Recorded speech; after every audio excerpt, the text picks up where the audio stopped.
En este video se realizará un análisis de clúster jerárquico, mostrando el proceso en el programa SPSS.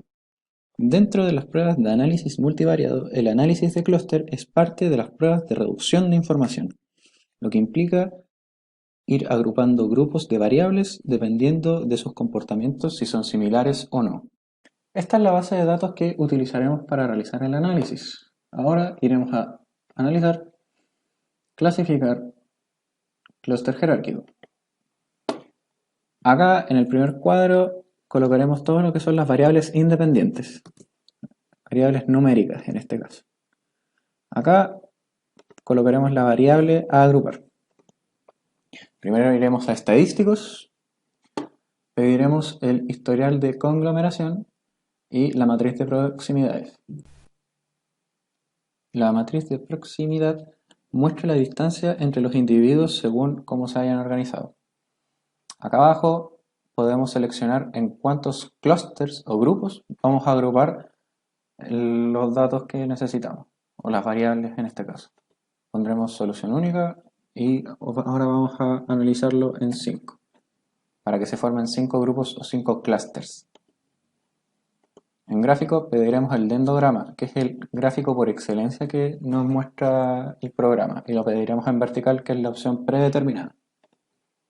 En método, esto generalmente se ocupa para para implementar el método con el cual se van a estudiar los datos. En este caso vamos a ocupar la distancia euclida al cuadrado. Distancia euclida y euclida al cuadrado son las dos más clásicas, por así decir, así que utilizaremos esto.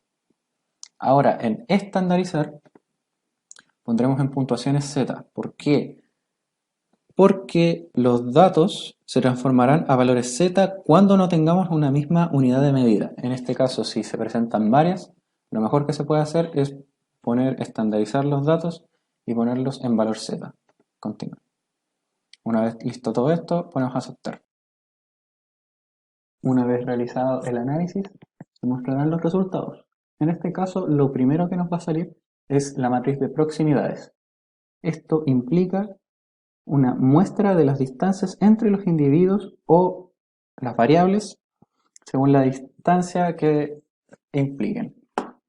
En este caso, las puntuaciones representan la distancia y mientras más cerca de 1 sea la distancia, implicará que los países, en este caso, sean más iguales. Por ejemplo, tenemos a Bélgica en el primero. Si lo comparamos con Alemania, demuestra que son parecidos. No podríamos decir lo mismo, por ejemplo, de Irlanda, que igual se diferencian un poco, lo mismo de Luxemburgo y así. Así con los 24 países. Después seguimos con el historial de conglomeración. Este nos demuestra el orden en que se van haciendo los análisis o las comparaciones entre los países. En este caso partimos con el primer país, en este caso Bélgica, y lo comparamos con el clúster más cercano, o sea, con el país más cercano, el número 22, Suiza, que en este caso nos muestra que son muy parecidos. Y así con los demás países, viendo el orden en que se forman y ver las similitudes que se arman. Tercero, nos saldrá el clúster de pertenencia. Aquí, como nosotros decidimos ordenar el análisis en 5 clústeres, en 5 grupos, nos mostrará el país y a qué clúster pertenece. En este caso, el número, el que sale al lado del país, representa el clúster al cual va a pertenecer. En este caso, Bélgica va a pertenecer al 1, Estonia va a pertenecer al 2, Luxemburgo va a pertenecer al 3, que en este caso parece que está solo, Polonia va a pertenecer al 4 y Noruega va a pertenecer al 5, que también parece que está solo. Más abajo saldrá el gráfico que se emplea para el análisis del clúster jerárquico, que este es el dendograma, en el cual se tiene la lista de los países y se van viendo las uniones en el cual termina realizándose los grupos de clúster. Para esto nos podemos referenciar de este cuadro, de los clústeres de pertenencia, para tener en cuenta. Si nos damos cuenta, Luxemburgo no comparte con otro país, lo que genera el clúster número 3. Lo mismo pasa con Noruega. Si nos damos cuenta, tenemos que venir a buscarlos. Y aquí podemos ver, Noruega está solo, por ende genera un solo clúster. Lo mismo con Luxemburgo.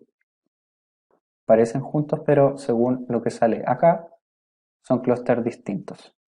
No tienen los mismos datos y deben tener una distancia bien grande como para pertenecer a un mismo clúster. No así el clúster número 1, el cual conlleva a varios países y lo podremos ver acá, en esta parte. Y así, sin más que decir, muchas gracias.